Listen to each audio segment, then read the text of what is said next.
Reka twongere tubifurize kugubwa neza mwese mukurikirana Possible TV 12 aho tubagezaho ibiganiro ndetse n'amakuru bigiye bitandukanye, amakuru ya update tubatumira abatumirwa bagiye batandukanye. Rero tugwaye ikaze muri iki kiganiro tugiye kubana aho muri kumwe nanjye M Justin ndetse ni kuri Possible TV 12. Niba utarakora subscribe uyikore, like, share ndetse comment kugira ngo dukomeze dukurikirane amakuru agiye atandukanye ndetse n'ibiganiro bigiye bitandukanye. Rero nyuma yaho Imana yibutse uwo bita Kagarara maze ikamuzamura ikamukura ku rwego rw'igihugu ikamukura mu rwego rwa Afurika ikamugeza mu rwego rw'isi, aho abantu benshi bamenye Kagarara binyuze kuri push up cyangwa se pompage yagiye atera, akarusha ibikomerezwa, akarusha aba sportif bose bahanganye nawe yaba mu Rwanda no mu bindi bihugu byose. Kagarara byaje kurangira abaye umusitani ndetse abaye umuntu w'igihangaje cyangwa se w'ikirangirire, aho abantu benshi bagiye batangazwa n'ubuzima bwa Kagarara ndetse bagatangazwa na Kagarara uwo yari we n'uwo abaye we uyu munsi wa none. Rero ngira ngo bagiye bagenda mu bintu bitandukanye, ndetse hamwe na Ashton Hall batemberana bajya mu bihugu bitandukanye ndetse kugeza n'ubwo baje no mu Rwanda bakagenda bajya ahantu hatandukanye. Ariko hagati aho ngaho ubu ngubu Ashton Hall akaba yarasubiye muri Amerika, Kagarara akaba akomeje mu Rwanda aho akomeje kuba umusitari uri ku rwego rwo hejuru, ndetse aho ari kugenda ahabwa icyubahiro, ari gutumirwa mu biro bigiye bitandukanye ko mwagiye mubikurikirana, aho bari kumwicaza mu myanya y'imbere, aho ari guhabwa ubushobozi bwo guhemba abandi bantu babaye indashyikirwa. Bivuze ngo Kagarara kabisa Imana yaramwibutse kandi yamugiriye neza.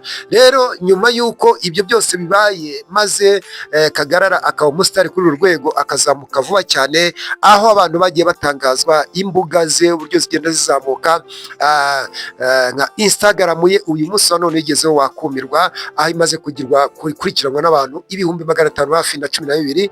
Mbere ntabwo ariko byari bimeze, ariko kuba yamara kujya kuri urwego ahuye na Ashton Hall yagiye azamuka ku rwego rwo hejuru, aho akurikiranwa ku mbuga zitandukanye, Facebook n'afite ibihumbi hafi 510 hafi na 60. Bivuze ngo Kagarara agiye azamuka ku rwego rudasanzwe, ndetse abantu benshi bagiye batangazwa na Kagarara. Rero nyuma yaho ibyo byose bigiye bibera, hari amakuru ari kuvuga ko Kagarara yamaze kwakira ubuhanuzi bumubwira ngo hari umwuka wo gukenyuka uri ku buzima bwe, cyangwa se Satani ngo afite ifuhe ku buryo igice cyose yapfa. Rero Kagarara nawe akaba yatangiye kuvuga ati subi ni ibiki, ese uko nabangiye gupfa ubundi se nabangiye gupfa nzira iki? Rero amakuru agiye ari gucaracara uko Kagarara yatangiye kubwirwa ubwo buhanuzi bumeze gutyo, bumubwira ngo natitonda araza kugupfa nk'uko n'abandi bagiye bapfa.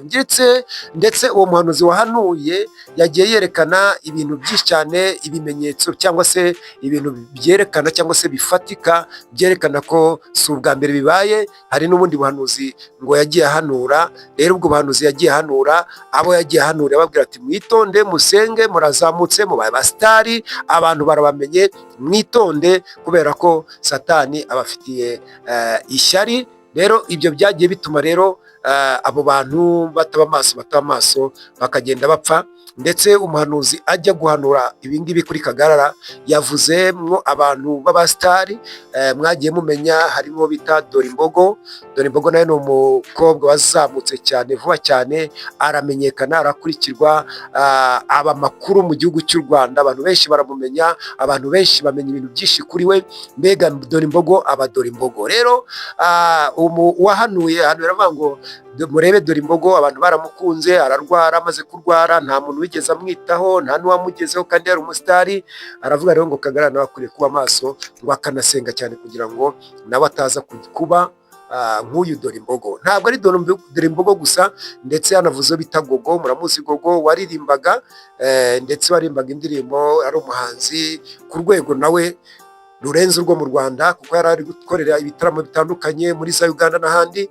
Biza kurangira nawe ubuzima bwe burangiye, cyangwa se urugero rwe ku isi rurangiye.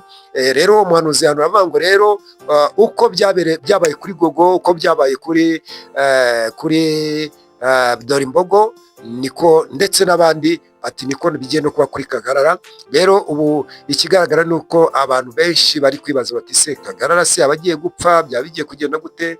Kagarara nawe yagize ibintu agenda atangaza, aravuga ati rero ati ntaraba uyu nguyu ndimo cyangwa se naraba uyu nguyu ndiwe, ati nta n'umuntu wasangiraga nanjye, bose baranenaga, ariko uyu munsi uwanenwaga uyu munsi wa none aratumirwa mu gutanga ibihembo, aratumirwa mu birori bikomeye, aravuga kuri social media, aravuga ahantu henshi hagiye hatandukanya.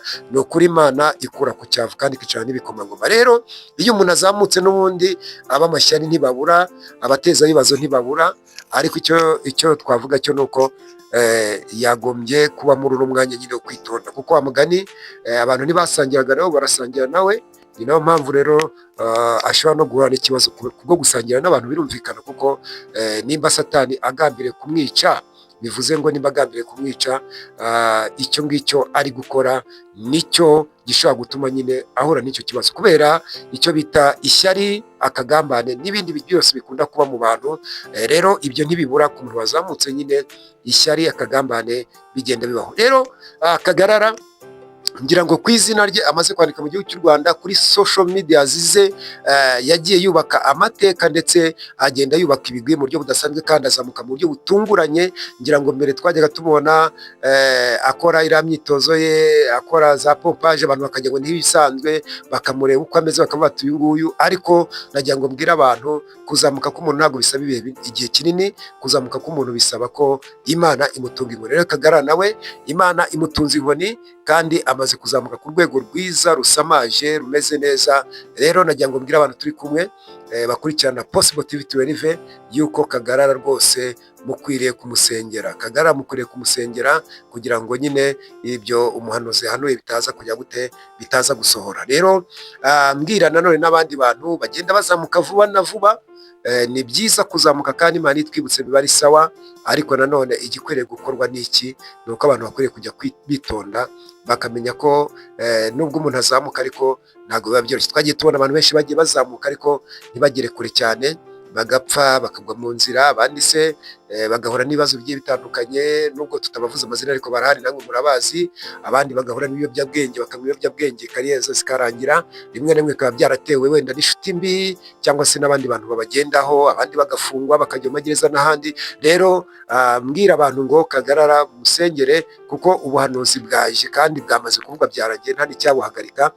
Rero wowe nanjye mukomeze umusengero bakunda Kagarara. Rero Kagarara azwiho kuba yarakoze ibintu byinshi cyane bitandukanye.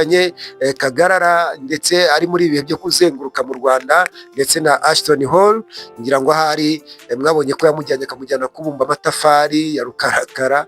Rero ngira ngo Kagarara yaba muntu wa mbere utabasha kwirarira, mu gihe abandi tuvuga ngo iyo twateye imbere ntituzageza abantu iwacu bitewe n'uko wenda ari habi hameze nabi, ariko Kagarara ntabwo ariko byagenze. Kagarara rero yagiye avuga amateka ye, avuga ubuzima yagiye abamo bukakaye, bugoranye, bubabaje, bushavuje, ariko icyo nababwira cyo nuko uko byagenda kose azakomeza kandi ubuzima buzakomeza, kuko ibintu byose bisaba kwitonda ndetse n'ubushishozi. Rero abakurikirana Possible TV, iki ni ikiganiro tubagezaho ari update news cyangwa se amakuru ari update, ndetse tubagezaho n'ibyegeranyo bigiye bitandukanye. Mujye mugenda mubikurikirane, mubashe kubikurikirana, maze mu kubikurikirana mukomeze mwumva cyangwa se musobanukirwa n'ibyo tugenda tubatangariza cyangwa tubagezaho, kubera ko hari byinshi cyane tuzagenda tumenya mu gihe twafashe uyu mwanya tukawubyaza umusaruro. Rero turakomeza tugende tubagezaho n'izindi nkuru zigiye zitandukanye, ibiri kugenda bivugwa kuri no mihanda ni byinshi cyane, muri social media ni byinshi cyane,